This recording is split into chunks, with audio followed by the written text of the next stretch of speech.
Allez, Boker Tov, messieurs, Boker Tov.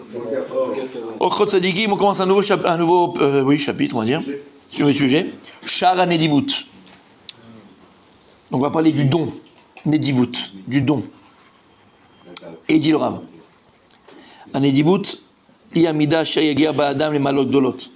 Grâce à cette mida qui s'appelle le don, une personne peut arriver à des grands niveaux spirituels. Donc quand on utilise cette mida qui s'appelle le don pour des bonnes choses, elle est louable. Ça te permet d'arriver à des niveaux dans ce monde-là et dans le monde futur. Comme il y a écrit, Matan Adam Yachivlo. Matan Adam. Le don de l'homme Yachivlo. Lui élargit. C'est-à-dire que lorsque tu donnes, en fait, tu élargis. Tu élargis. On va voir. L'ifnik dolim yanechenu. Ki ba'avo matenotav yeavuhu. Melachim esam echol adam. En fait, quand tu es dans le don, finalement, c'est quoi le don? Le don, c'est de donner à l'extérieur. C'est le cours d'hier. C'est le cours d'hier, mon tzaddik. Le don, c'est de donner à l'extérieur. Donner quoi? C'est quoi donner? Donner de soi. Demande à Enrico, il te le dira mieux que moi. D'accord? Donner, c'est donner de son temps. On peut donner de son temps. Tu peux donner de ton temps à quelqu'un. Pas seulement de l'argent, tu peux donner de ton temps. Quelqu'un, il a besoin d'aide. D'accord? Tu peux donner de ton temps. Tu peux donner des conseils, si tu es un bon conseiller. Tu peux donner de ton argent. Tu peux donner de ton expérience. Tu peux donner de ton expérience. Tu peux donner de ta Torah. Donc le don, c'est quelque chose de très, très, très, très, très large. Et qui touche tous les domaines de la vie. Tous les domaines de la vie. Et donc quand en fait tu vas donner, tu donnes à l'autre. Et donc quand tu vas donner à l'autre, automatiquement, on avait dit que ça va éveiller en l'autre de l'amour. Parce que quand tu reçois de quelqu'un, alors on va voir comment le donner, ok, mais on parle de manière générale. Quand tu reçois de quelqu'un, automatiquement, le don que la personne te fait, comme je dis, que ce soit de son temps, que ce soit de ses conseils, que ce soit de son argent, que ce soit de sa Torah, que ce soit de son intelligence, que ce soit de son expérience, n'importe quel don, comme on a expliqué, automatiquement, celui qui reçoit ce don-là, il se sent lié à cette personne. Je ne parle pas maintenant de celui qui donne, on va parler après. Je parle de celui qui reçoit. À partir du moment où tu reçois, pourquoi on est liés comme ça, toi et moi? Pourquoi on s'aime? Pourquoi on se regarde? On a des regards très très spéciaux, toi et moi. Pourquoi on s'aime? Parce que vous m'apportez des choses. Parce que je te donne et tu reçois. Et le fait de recevoir ce que je te donne, tu me donnes. Donc en fait, c'est réciproque. Et donc, ce que je viens de dire maintenant, exactement. Et donc finalement, je te donne, tu me donnes. Donc on crée, comme il a dit Rabbi Abraham, un lien entre nous. Et ce lien-là qu'on crée, plus le don, il est, on va le voir, mais je le dis tout de suite, plus le don, il est vrai, plus le don, il est, cherchez le mot, sincère, voilà, et désintéressé, plus le don, il est pur. Donc plus l'amour qui va en découler, elle est vraie, elle est sincère, et elle est pure. Et éternelle. Pas forcément. Pas forcément. Pas forcément. Là, c'est marqué. Oui, mais pas forcément, attends. Ven davar ba'olam eviet adam lidei ahavat ha'olam kemo hanedivut. Rien dans ce monde ne peut t'amener à l'amour autant que le don. Et là, on va ramener Rabbi Abraham, avec ta permission, s'il te plaît, les paroles du Rav Dessler qu'on ramène 1 milliard de fois. 1 milliard de fois. Le Rav Dessler, il pose la question très simple, on l'a dit 1000 fois, tu te rappelles? Oui, merci, mon tzaddik. Il dit, le Rav Dessler, est-ce que j'aime à qui je donne ou je donne à qui j'aime? C'est la question du Rav Dessler. C'est un Rav Dessler méfourage. Est-ce que j'aime à qui je donne ou je donne à qui j'aime? Pour aimer, il faut donner. Il faut donner pour aimer. Voilà. Alors il dit le Rav Dessler, on a vu 1000 fois ensemble. En général, les gens ils vont te dire, bah oui, tu vas donner à qui tu aimes. D'accord? C'est normal. Oui ou non? Donc en vérité, les gens ils vont te dire, logiquement, ils te disent comme ça. J'aime mon fils, je lui donne. J'aime mon ami, je lui donne. Il dit, c'est l'onachon. Le don amène à l'amour. Et c'est pas l'amour qui amène le don. Ça veut dire que une partie de toi. Il a fait, mais c'est la partie de toi. il a fait. Et donc il dit le Rav Dessler, comme il dit Rabbi aussi. En fait, pourquoi est-ce que tu vas arriver à aimer l'autre? Parce que lorsque tu donnes à l'autre, comme il vient de dire Rabbi aussi, au nom du Rav Dessler, quand tu donnes à l'autre, en fait, qu'est-ce que tu donnes à l'autre? Tu donnes une partie de toi. Parce que quand tu donnes ton temps à l'autre, tu as donné une partie de ton temps à l'autre. Lorsque tu donnes une partie de ton argent à l'autre, tu donnes une partie de ton argent à l'autre. Lorsque tu donnes une partie de ta Torah à l'autre, tu donnes une partie de ta Torah à l'autre. Donc, une partie de toi-même à l'autre. Et donc, en vérité, tu vas arriver à aimer la partie de toi qui est dans l'autre. Au départ, la partie de toi qui est dans l'autre. Donc, en vérité, il dit Rav Dessler, le don amène à l'amour. Le don amène à l'amour. Plus je vais donner à quelqu'un, plus je vais arriver à l'aimer. Et de là, il y a une phrase extraordinaire, écoutez bien. Il ne faut pas voir l'étranger ou l'autre comme quelqu'un que je n'aime pas, mais comme quelqu'un à qui je n'ai pas encore donné. En sachant qu'à partir du moment où je commencerai à lui donner, je commencerai à l'aimer. Et donc en vérité, tu peux apprendre à aimer tout. Tout. Tout et tout le monde. Tout et tout le monde. Parce que c'est vrai pour des humains, c'est vrai. C'est vrai pour des humains, mais c'est vrai aussi pour des endroits. Je donne un exemple. Je vous donne une anecdote. Baruch Hashem, j'ai tué le Rav Dessler assez jeune et ça m'a beaucoup aidé dans ma vie. Donc quand tu commences tôt, c'est plus rentable. Et une fois, je me suis retrouvé. Une fois, j'étais donc dans un nouveau kollel et j'arrivais pas à être mitraber. Se connecter. J'arrivais pas à me connecter à ce kollel-là. J'arrivais pas à me connecter. Tu sais, des fois, tu rentres dans un endroit comme dans une entreprise, comme dans une synagogue, dans une keila, dans une yeshiva, à talon mitraber. J'arrivais pas à me connecter à... J'aimais beaucoup le rap, tout ce que tu veux, mais j'arrivais pas à me connecter. Tu vois, il manquait quelque chose. Moi, quand je fais les choses, j'ai tendance, c'est bien ou c'est pas bien, chacun fait ce qu'il veut, mais j'ai tendance à me donner vraiment à 400%, tu vois. Et j'ai besoin de ça. C'est pas un besoin dans le sens besoin, c'est un besoin existentiel. Non, psychologique pour pouvoir faire les choses bien. D'accord ? Sinon, je m'en vais. Si je ne me trouve pas bien dans un endroit où j'ai pas de chibur, dans un endroit où j'ai pas machin, on en a parlé, mon tzaddik hier, Rabbi Meir, d'accord ? Si tu vois que t'apportes plus, il y a plus machin, il y a plus de chibur, moi je m'en vais, je peux pas, c'est ma nature. Bon, bref. Ça fait partie de... Je suis comme ça. Ok, mais et donc j'étais dans un kollel et j'arrivais pas à m'y traverser. J'avais du mal. Alors j'essayais, j'arrivais pas. Et Baruch Hashem, grâce à Dieu, j'avais fait ce Rav Dessler là depuis des années.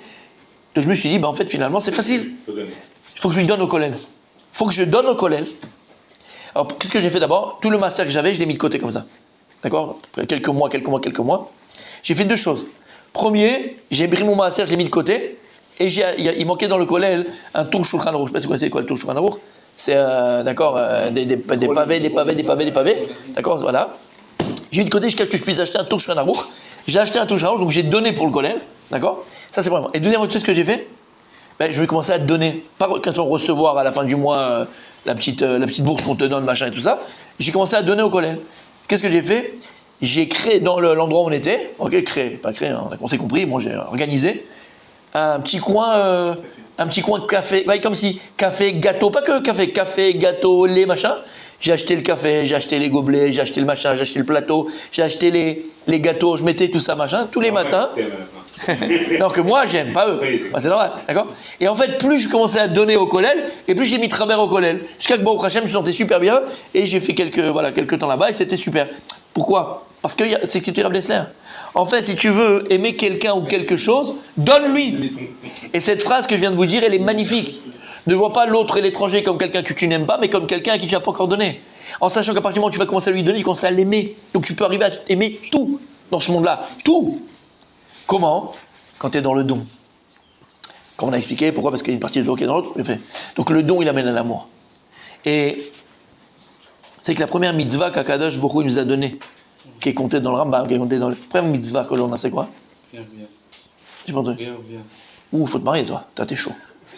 On t'a dit qu'on a encore un peu de temps. T'es jeune. Qu'est-ce qu'il a dit, les gars ? Piria Verivia.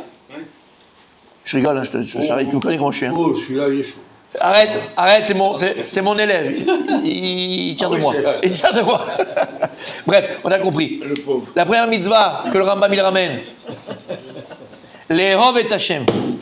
L'Ehov et Hashem. Ah oui. Aimer Akadosh Baruch Hu. Comme il y a des gens, ils vont te dire, oui, mais donc Dieu, c'est quelque chose.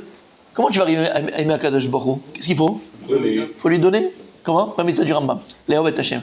Comment tu vas arriver à aimer Akadosh Baruch Hu ? Faut lui donner. Faut lui donner. Ou investir, ça dépend comment tu vois la chose. Investir. Donne à Kadosh Baruch Hu. Comment tu fais ? Tu vas donner ton temps, tu vas aller la le matin, tu vas aller vite d'Arbi, tu vas aller vite de Shacharit, tu as un shiur, tu vas machin, tu as ta chabouta. Donne à Kadosh Baruch Hu. Plus tu vas donner à Hachem, plus tu vas l'aimer. Plus tu vas donner à ta femme, plus tu vas l'aimer. Plus tu vas donner à ton enfant, plus tu vas l'aimer. Plus tu vas aller à l'endroit, plus tu vas l'aimer l'endroit. Et tu es là. Et toute ta vie, tu n'es qu'un consommateur. À la maison, avec ton épouse, tu n'es qu'un consommateur. Tu consommes à la maison. Tu consommes. Ce que j'ai dit tout à l'heure, je ne l'ai pas dit pour rien. Tout à l'heure, je n'ai pas dit ça pour rien quand je parlais de toi, mon tzaddik, et je parlais de nous, de notre relation privilégiée. J'ai dit quelque chose de très vrai. J'ai dit pourquoi? Parce que je te donne. Donc, sincèrement, vraiment. Donc, je t'aime. Parce que je te donne, donc j'arrive à t'aimer. En fait, toi, maintenant, qu'est-ce que tu fais? Tu reçois. Et le fait de recevoir, en vérité, qu'est-ce que tu fais? Tu me donnes. Donc, toi aussi, maintenant, en me donnant, tu arrives à m'aimer. Mais ce que je viens de dire maintenant, c'est très vrai. Parce que nous, on pense que le don, et la niveau dans laquelle on parle, c'est uniquement donner dans le sens, je donne comme j'ai de mon argent. Je donne de.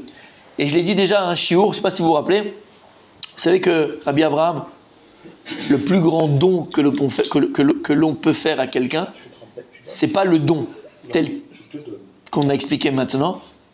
C'est quoi le plus grand don qu'on fait à quelqu'un? Lui accorder du temps. C'est être capable de recevoir de lui. À partir du moment où tu reçois d'une personne, tu fais deux bontés. Tu reçois de lui, donc tu le fais exister. En plus, en recevant de lui, tu lui donnes. Et la possibilité de donner. Exactement. Mais recevoir. Et en fait, il y a deux notions qui sont totalement différentes et qui, nous, dans la vie de tous les jours, on pense que c'est la même chose. Je m'explique. Il y a une grande différence entre prendre et recevoir. Prendre et recevoir. Quand tu prends, tu voles. Quand tu reçois, tu donnes. Le fait de recevoir, c'est reconnaître qu'il y a un donneur. Donc tu permets au donneur d'exister. Quand tu prends, tu voles. Quand tu prends, tu voles. C'est pour ça, par exemple, qu'Akadosh Baruch Hu, il te demande, avant de manger, on l'a vu tout à l'heure, voilà, avec le pain, avant de manger un aliment, avant de manger un animal, d'accord, avant de manger une pomme, d'accord, n'importe quel aliment, il te demande de faire une bracha. Pourquoi? Pour ne pas ressembler à un preneur. Quelqu'un qui prend. Hachem, il te demande de recevoir. Et la grande différence, encore une fois, entre prendre et recevoir, c'est que lorsque quelqu'un il prend, il vole, parce qu'il reçoit, le fait de recevoir, c'est remercier. Et donc je disais par rapport à un couple, par exemple, très souvent, on prend. Ta femme, elle t'a fait à manger, elle t'a posé l'assiette, elle a posé le manger qu'elle t'a fait le soir. Qu'est-ce qu'on fait? Soit tu prends ce qu'elle a fait, soit tu reçois ce qu'elle a fait. Et c'est deux mondes. Mais ton merci, d'accord? Quand tu viens et que tu dis merci, ça s'appelle recevoir. Mais si maintenant tu viens et que tu manges, il n'y a pas de merci, il n'y a pas de c'était bon, il n'y a rien du tout, il n'y a pas de commentaires sympathiques, il n'y a pas de... Alors c'est vrai que tu as pris, tu as volé. On reconnaît en fait le don. Voilà. Mais pourquoi je dis ça? Parce que le fait de recevoir et de reconnaître le don, c'est donner. Parce que c'est reconnaître, c'est donner. Tu me donnes. T'entends? Mais tu me donnes. D'accord. Où on voit cette notion qui est vraiment, vraiment importante de recevoir et de ne pas prendre, on voit ça dans Maseret Kiddushin. Bien fait. On l'a ramené cette Gemara plus d'une fois. La Gemara, donc vous savez comment ça se passe dans les Kiddushin, comment ça se passe quand on veut se marier. Voilà, on parlait du mariage Tzaddik. Comment ça va se passer, Bezrat Hashem?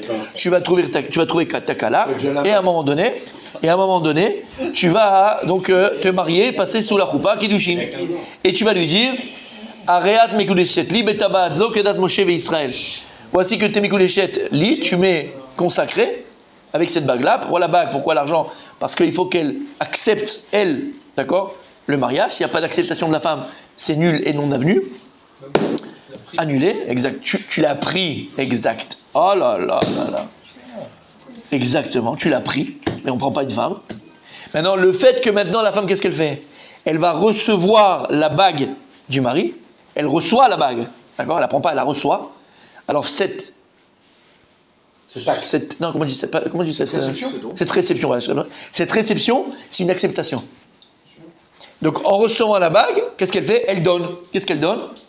Elle donne et elle consacre sa féminité à cet homme-là pour le restant de sa vie jusqu'à 120 ans. T'as entendu? Il a fait. La Gemara, elle vient, elle dit comme ça. Si maintenant il y a une femme qui vient avec un plateau qui fait la table, d'accord? Un plateau comme ça qui fait la table, avec dedans des fruits exotiques, des fruits du Gabon, des mets extraordinaires, d'accord? Un truc de fou. Elle va chez un Talmid Chacham, Tzaddik, Gdolador, d'accord? Mamash, Adam Khashouv, quelqu'un de très très très important. Elle vient et lui dit, regarde, je te donne ce plateau là comme ça, à condition que tu m'épouses. Almenat, c'est Tikadesli. Almenat, tu m'épouses. La Gemara, qu'est-ce qu'elle dit? La Gemara, elle dit, Ki Karish, c'est l'homme qui doit faire l'acte de mariage. C'est pas la femme qui fait l'acte de mariage, c'est à lui de donner, c'est pas à elle de donner. Il lui donne, elle reçoit, elle accepte, acceptation, il y a le mariage. Donc normalement, c'est à qui de faire l'acte de don? C'est l'homme. Et elle dit, mais c'est elle qui vient, elle donne un super beau plateau à Dame Khashou. Elle lui donne, elle lui dit, maintenant, avec ça, je veux que tu m'épouses. T'es marié à moi. Mes coups d'échette ou pas? Non. Normalement, on aurait dit non. Oui. La Gemara, elle vient, elle dit, mes coups d'échette. Elle dit, Shane Adam Khashou. Elle dit, c'est différent de quelqu'un d'important, un homme important. Parce que le fait que cet homme-là, qui est Dolador, qui est important, qui est le président de la République, qui est le roi, d'accord? Le fait que ces personnes-là, maintenant, elle va recevoir de cette femme-là, le fait qu'elle reçoit, c'est comme si lui lui avait donné. Tu comprends? Sa réception, c'est un don. Même si c'est un peu... Le fait d'avoir accepté de recevoir de cette femme-là, pour elle, il n'y a pas plus grand don que cela. Le fait qu'il ait reçu d'elle, parce que pour elle, c'est un grand kavod, pour elle, c'est un grand honneur. Et l'honneur qu'elle est là, que cet homme-là qui est chachouf, qui est important, qu'on voit partout, qu'on parle que de lui, d'accord? Il a reçu d'elle, il n'y a pas plus grand don que ça, la Gemara dit, mais coup d'échette. Regarde cette Gemara, tu passais à la Gemara, tu dis c'est fini, bon c'est bon, j'ai compris, c'est bien. Non, c'est ce que je viens de dire, mon sadique. En fait, regarde bien, le fait de recevoir, finalement, Non, de dire il n'y a pas... un homme Khashou, ça veut dire Agdara, elle est compliquée. Non, c'est pas Agdara. Non, c'est pas compliqué. Adam Khashou, c'est pas quoi par exemple? C'est quelqu'un que t'es honoré de recevoir chez toi. C'est quelqu'un qu'on honore par sa Torah, par son... C'est Adam Khashou, ok? Il y a des... Non, ça marche pas. Parce que bon, elle s'en fout en fait qu'il ait reçu d'elle en fait. Là, c'est pourquoi? Parce que le fait qu'il la réception que cet homme il a eu de ce cadeau qu'elle lui a fait, c'est un plus grand don que le don qu'elle a fait. Parce que elle, ce qu'elle reçoit en contrepartie, d'accord, il n'y a pas plus grand don pour elle, l'honneur qu'elle a reçu de ça. Voilà, l'honneur qu'elle a reçu de ça. Ouais, donc c'est toujours l'homme qui donne plus en fait que la... Voilà. En fait, il a donné. Mais pour dire quoi ici? Bon, tu as fait la Gemara, c'est magnifique. Pour dire que la Gemara, c'est ce qu'elle nous dit. Recevoir, parfois, c'est encore plus grand que le don lui-même. C'est ça que ça veut dire. Recevoir, parfois, c'est encore plus grand. Pourquoi? Je viens d'expliquer. Parce que quand tu reçois, cette réception, c'est une acceptation. Et cette acceptation, c'est quoi? C'est une reconnaissance. Tu reconnais le don qu'on t'a fait. Et tu donnes vie à la personne, des fois, qui t'a fait ce don-là. Pareil, quand je dis dans le couple. Lorsqu'une femme va mettre, elle ressent profondément que ce qu'elle fait pour toi, tu le prends pas d'elle comme un voleur, mais tu le reçois d'elle. Tu le reçois d'elle. Il n'y a pas plus grand don que celui-là. C'est une forme d'émotion. Parce que si la personne, elle sait quoi qu'il arrive qu'Hachem lui envoie, il peut choisir qui va lui donner. Et c'est ça. Bon, ça c'est un autre. Ça c'est un. Mechila, hein. Je trouve que c'est un autre sujet. Mais c'est hors sujet lui aussi. Non, c'est pas un sujet. Non, pas HS. C'est vrai ce que tu dis, Ahmed, hein, mais je parle pas de cette Nekuda. Moi, je parle mamage au niveau de recevoir. Moi aussi, ce qu'il m'a dit. Ouais, je sais. Et donc vraiment s'habituer, mes amis, à recevoir. Et c'est tellement important parce que nous, malheureusement, dans tout dans la vie, on prend. Pourquoi? Parachat de la semaine Metzora. Rit que la tsarat, elle venait sur l'homme à cause de quoi? Une des raisons, à cause de la gava, à cause de l'orgueil. L'orgueilleux, il ne recevra jamais. Pourquoi l'orgueilleux n'est pas capable de recevoir? Parce que l'orgueilleux n'est pas capable de dire merci. Parce que si l'orgueilleux, il dit merci, c'est qu'il reconnaît qu'il avait un manque et qu'il avait besoin de quelqu'un pour combler ce manque-là. Et l'orgueilleux ne veut pas reconnaître qu'il a un manque puisqu'il est tout. Il est Dieu lui-même, il est suprême, il a besoin de personne. T'as entendu? Il ne pourra pas dire merci, l'orgueil. Il ne peut pas dire. Il a fait. Donc l'orgueilleux, qu'est-ce qu'il fait? Il prend. À l'inverse, l'orgueilleux, il prend. Mais nous, mais il n'a pas l'inverse. Et je suis à toi dans 3 secondes et demie. À l'inverse, pas à l'inverse. Oui, c'est ce que je dis. C'est exactement ce que l'on fait, nous, avec la vie. Avec la vie de tous les jours. Nous, on prend. En général, on prend. C'est pour ça qu'Akadosh Baruch Hu, il te dit, le plus grand danger de l'homme, c'est d'être preneur, d'être un preneur, prendre, d'être un hôtel. Parce que tu es un voleur. On prend de autrui, on prend de notre femme, on prend de nos enfants, on prend de nos parents, on prend, on ne reçoit pas d'eux. Plus que ça, on prend de la terre, on ne reçoit pas de la terre, on prend d'elle, donc on lui vole. Et la nature, elle est liée à l'homme. On le voit avec Noach, on le voit avec le déluge, on le voit à chaque génération, on le voit tout le temps, la création du monde. L'homme, il est lié à la nature. Mais nous, on prend de la nature, on ne reçoit pas d'elle. Tu joues sur les mots, je ne joue pas sur les mots. On prend. Celui qui sème, il ne prend pas. C'est lui qui a tout créé. D'accord, c'est la terre qui produit. Sans la terre, ça ne pousse pas. Mais le gars qui a créé, qui a travaillé, qui a semé, il ne vole pas. Il vole. S'il prend, il vole. Il doit recevoir de la terre. La terre, elle ne lui est pas de redevable. Elle ne lui doit rien. Voilà. Il a fait, j'y arrive. C'est pour ça qu'Akadosh, pour nous protéger de ce fléau. Ce fléau de l'orgueil. Et donc, pas être un preneur, mais être un receveur ou être un donneur. Akadosh Baruch Hu, à chaque chose que l'on fait, on doit faire une bracha. On doit le remercier. On doit remercier, d'accord, Tu comprends, un bon vin encore meilleur que celui à Tov Amétiv, et des choses, des brachot, pour reconnaître qu'il y a un donneur. Et nous, devenir des receveurs. Tu veux dire quelque chose? Devenir un receveur, la mitzvah qu'on va agir, enfin la Torah qu'on va engendrer chez la personne qui nous donne, il faut imaginer notre petite fille de 4 ans qui nous donne un dessin. Ça, c'est... J'adore l'exemple. T'as entendu l'exemple qu'il a donné, mon rabbi? C'est tellement vrai. Il y a Féméon. C'est exactement ça. Il y a Féméon. C'est comme, il dit, faut imager ça en fait. En fait, quand un enfant il revient de l'école ou il est à la maison, il a fait un beau dessin. D'accord? En fait, quand il fait le dessin, à quoi il pense déjà? Je vais le donner à papa, maman. Alors lui, qu'est-ce qu'il attend l'enfant? C'est pas le dessin lui-même. Qu'est-ce qu'il attend? C'est qu'on reçoit son dessin. Quand il va nous le montrer, on va le recevoir. C'est pour toi papa, c'est pour toi maman. Mais malheureusement, quand tu es sur ton planning, parce que tu as 400 rendez-vous, quand tu es sur ton planning, parce que tu as ta machin, parce que tu n'es pas un truc, l'enfant il vient et dit papa, regarde ce que j'ai fait pour toi. Tu es sur ton portable, ah, super beau chéri. Et tu le poses, tu n'as même pas eu le temps de le regarder, même pas de le recevoir de ton fils, de ta fille. Tu l'as tué l'enfant. Tu l'as tué l'enfant. Parce qu'il veut une chose que papa et maman ils reçoivent. Tu as compris ce que ça veut dire? Continue demain.